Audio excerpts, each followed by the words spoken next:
మాటలు రావట్లేదు. అంటే మీరు నిన్నేమనుకున్నారు? అంటే సడన్ గా ఇలాంటి షాకింగ్ న్యూస్ తెలిసేసరికి మీకు అక్కడ పబ్లిక్ కూడా సపోర్ట్ చేశారా? పబ్లిక్ సపోర్ట్ చేశారు. అంటే అదేంటి ఎట్లా ఇది చేయటం ఏంటని చెప్పి చేస్తే పబ్లిక్ ని కూడా నేను ఒకటే చెప్పాను, నాన్న ఏదైనా సరే ఫిజికల్గా వెళ్ళకూడదు నాన్న, తప్పు. ఇప్పుడు మనం చేసేది తప్పు. అంటే రోడ్డు సైడ్ రైట్స్ అయితే మనకు లేవు, కానీ మనం గవర్నమెంట్ని కూడా మనం ఇది చేయాలి. ఎందుకంటే వాళ్ళు మన ఒక్కటైతేనే కాదు, వాళ్ళకి వచ్చే సమస్యలు కూడా వాళ్ళకు ఉంటాయి కదా. మరి పబ్లిక్కి అంతరాయం కలిగిస్తే మరి అది తప్పే కదా.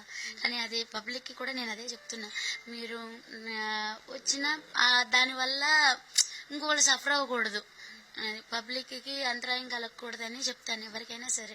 అలా ఇంకోసారి కలగకుండా ఏదన్నా కొద్దిగా అక్కడ అంటే పార్కింగ్కి అటు పక్కన పెట్టుకోమని చెప్తున్నాం, కానీ ఆ క్రౌడ్లో అసలు మేము చెప్పేది అర్థం కావట్లేదు, ఎవరేంటనేది మాకు అర్థం కావట్లేదు, అసలు బయట ఏం జరుగుతుంది అనేది కూడా మాకు తెలియట్లే.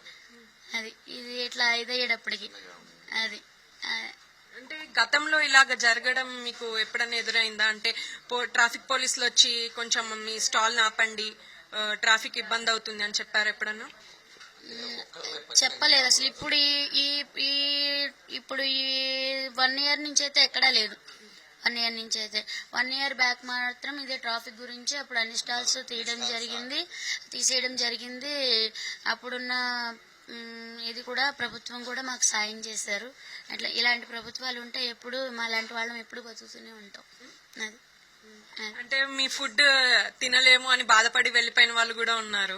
సో మీ ఫుడ్ టేస్ట్ చేయలేము అంటే నిన్న ఫుడ్ అంతా సేల్ అయిందా? అసలు అవ్వలేదు. అంటే ఒక గిన్నె దింపాము, ఒక చికెన్ డబ్బా, ఫ్రై డబ్బా ఒకటి, కర్రీ డబ్బా ఒకటి దింపాము.